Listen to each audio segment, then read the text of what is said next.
Hey guys, guess who's back with another video? Me. Let's get into it.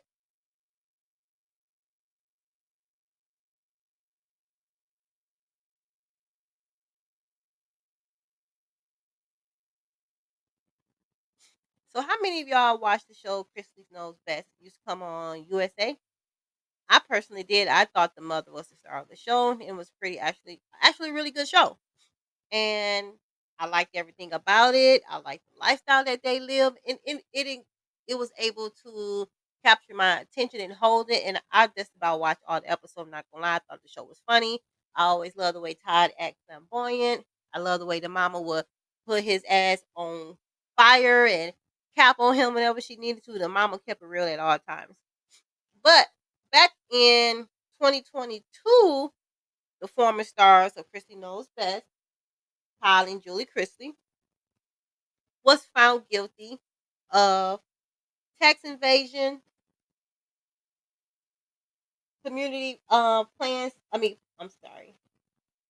A jury found them guilty back in 2022 of conspiring to defraud community banks, defrauding the IRS, and tax evasion.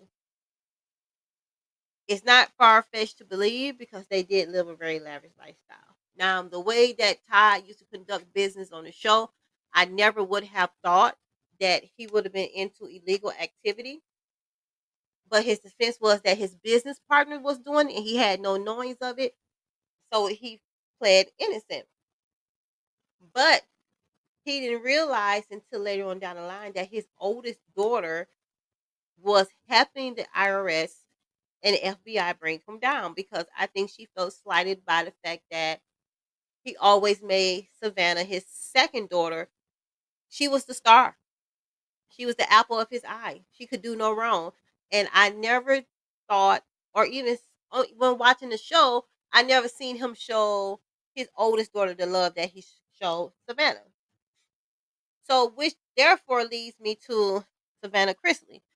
She has a podcast and she's talking about how her parents are living in the worst prison in the world, and she is going out loud and speaking out on Trump's behalf. She's showing Trump a lot of support. Oh, I hate saying his name. She's showing 45 a lot of support. And I believe it's a blind support because she believed that if she support 45, that if he becomes president again, that he will pardon her parents from the convictions that they got. They both combined are serving 19 years. So she's hoping that with her speaking out loud and showing up to the National Republican Convention, that her parents will be pardoned or released from prison because of her support for 45, which is TRUMP, right?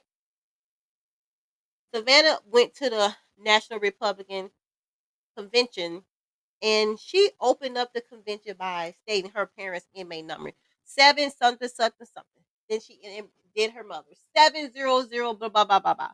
And I'm like, I didn't watch it. I just saw clips of it because people have been blasting her for showing this support for 45, but yes, she's getting a lot of support for doing it also. So she's in the middle. She's not losing or winning. You right? And I'm thinking like, what makes your parents' inmate numbers so much better than other people' parents' inmate numbers or other people' family members' inmate numbers? Do you not think that your parents are the only one in a prison cell where there's mold, whether it's expired food, whether it's stale food, whether it's mice and roaches, gangs, retaliation, abuse, sexual abuse? Your parents are not the only ones subjected to those type of circumstances. So why are you making this big deal all of a sudden now about prison reform? I think it's bullshit. I think it's fake and it's an intentional support for 45. Again, hoping that her parents will get a pardon. Savannah is showing 45 support based off of white privilege, the color of her skin, and hoping that I'm gonna keep saying it. She's hoping that her parents get a pardon. That's the bottom line.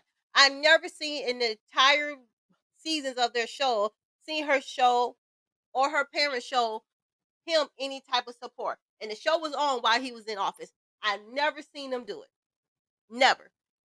So why all of a sudden now you so political, you so for the justice system, and you speaking out, you going on Como, you going on E News, you going on to Today Show. She's speaking out on every outlet and platform that she can because she wants to get her parents out of prison. Now I know they said something about her mother to probably get a reduced sentence due to some of the circumstances. And yes, we all know that the prisons are nasty. But hey, they in prison. There's a lot of innocent people in prison. What about all the little black boys and black girls whose fathers are in jail on some innocent crimes? Hmm? I didn't hear you speak out no outrage then. Or what about all the women that's in prison who gave birth to a child in prison and can't even see them, don't even know where they're at? It's a lot of issues that you could have been voicing your opinions about a long time ago for prison reform. So miss me with this all of a sudden outrage about prison reform. And then you gonna get up there and now you're a Republican. Well, stay over there. Don't come back over here because we don't want you over here. Stay over there where you at, okay? Because it don't make no sense what you're doing. But I get it. I get it. And then she had the nerve to say that there's a dead cat in the ceiling where her dad is serving his time at. She's also said that she got pictures in the mail from a prison guard of her dad saying, if you want him to be protected, send me this such and such amount of money. Now, if that was the case and he was being abused, they would move him to a, and he ain't in no high population area. He's not on level 3 or level 4. He probably in some type of camp on level 1 where they walking around playing cards and dominoes, watching Facebook and YouTube just like the rest of us is. So stop with the pump faking like he doing hardcore time because he's not. Okay? Don't do that. So yeah, you lost a fan here. Bottom line, you lost a fan here. Let's move on to our next prisoner. Jennifer Williams is getting scammed again. Now, I'm not going to spend too much time on this because it's lackluster to me because this is her reputation. She gets scammed by men. It's something about her that attracts scammers, right? You was with Tim, Big Booty Tim. He was a scammer. He had his own nephew unalive. You was with the guy who took your Range Rover. Your ex-husband Eric threw a drink in your face so hard I'm surprised you could still see. And now here you go again about to pay a man $250,000 restitution for his jail time. When it come out and now the truth is out, he don't even owe $250,000. All it was $12,500. He was about to get you, girl, and he probably already did because this probably was filmed a year ago, and we're just now seeing it. So he probably already got you. Now it's either two things: either he was trying to scam her, or this was for a storyline. And I believe it's a little bit of both because Jennifer has nothing else going on basketball wise right now besides being glad that she back up under Evelyn's ass. So yeah, it's definitely part of a storyline. But I think she don't have good luck with me. I think Jennifer might should go to the other side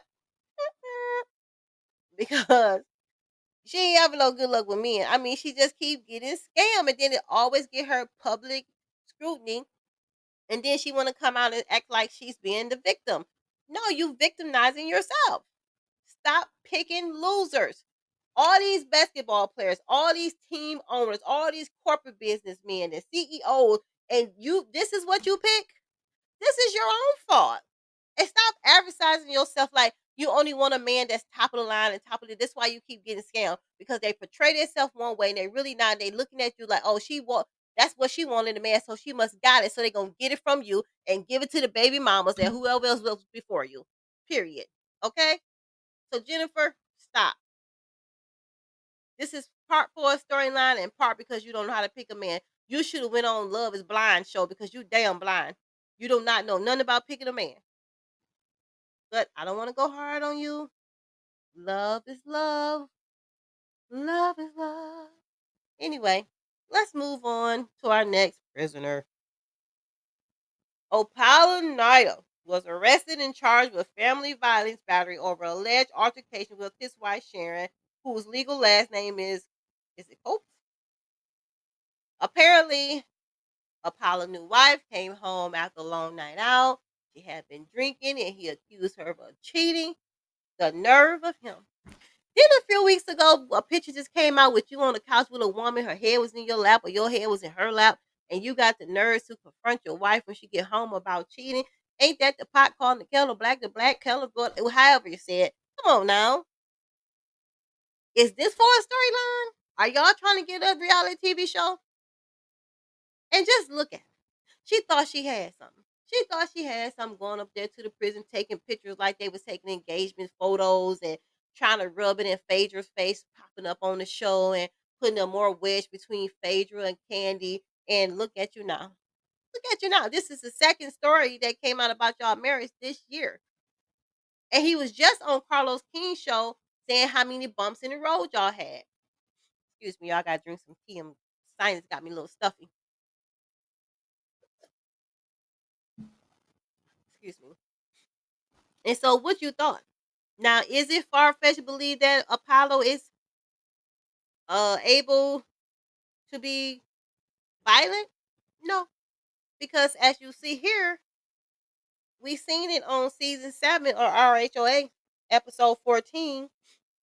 Remember the famous scene when Phaedra say, "Apollo, go away with me with this"? Yeah, that was because he stormed the house while she was filming, and he was angry because he was accusing her of Mr. Chocolate when in reality he was accusing her of not being there for him and sticking by his side while he was going in and out of court. So he stormed her and blindsided her while she was filming, acting a fool, walking through the house fast, knocking over stuff, scaring her. And the way Phaedra was acting, he didn't grabbed up on her before. Allegedly. That's the way it looked. Now I don't know how true it is, but from the reaction, and I remember this like yesterday, she acted as if like Apollo, go away from me with this. And the police was called. The police did come out to the scene at her house that day because Apollo was acting outrageous. So it's not far fetched to believe that he didn't grab up on his new wife. So my thing is, what did she thought she was getting? They never changed. They just changed women. They find the next woman who's going to accept their radical behavior, and that's who they rocking with for the moment. And the minute the boat, excuse me, the boat get rocky and start to go on the water, they jump ship and they find the next boat to row. Okay, so stop thinking, women. Please stop thinking when you get somebody ex and the woman speak out how bad they was or how public things went wrong in their previous relationship. That when they get with you, that you're gonna change them and you're gonna make them to be somebody that they're not, because they're not. You cannot change people. And at a certain age, people can't change themselves because you are who you are. You stuck in your ways. You're not going to change. It's just that simple. So, but before we get out of here, let's get into some hot news. Dun, dun, dun. Phaedra Parks making a Sweet 16 mid-season return. How many of y'all here for it? Well, I guess it's a good thing if it's saving the show because I'm pretty sure the ratings are not there, especially for the last couple of seasons. So I'm pretty sure she's needed. Phaedra does have some good reads.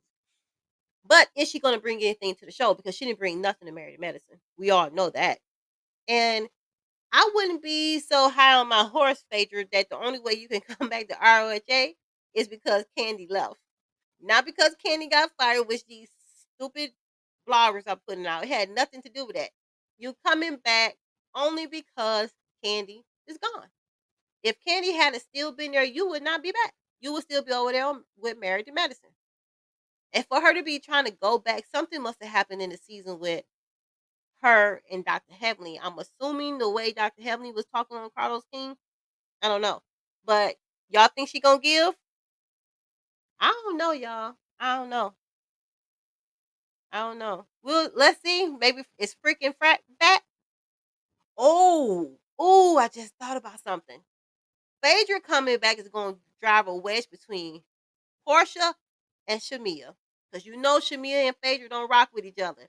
That's what they trying to do. That's the new storyline. I'm willing to believe. I could be wrong, but that's what I think. Phaedra's going to draw a wedge between Portia and Shamia because those two are best friends in real life. And Shamia and Phaedra never rock with each other like that. You can remember from that reunion episode when they was going back and forth. They never had, if they never liked each other like that. So that's where that's gonna come in at. So we'll see, y'all. We'll see. Let's see when the season gonna air. What, next year probably? I don't see it airing this year, but who knows? But anyway, that's all I got for now. Not feeling my best. Been dealing with a sinus infection all weekend.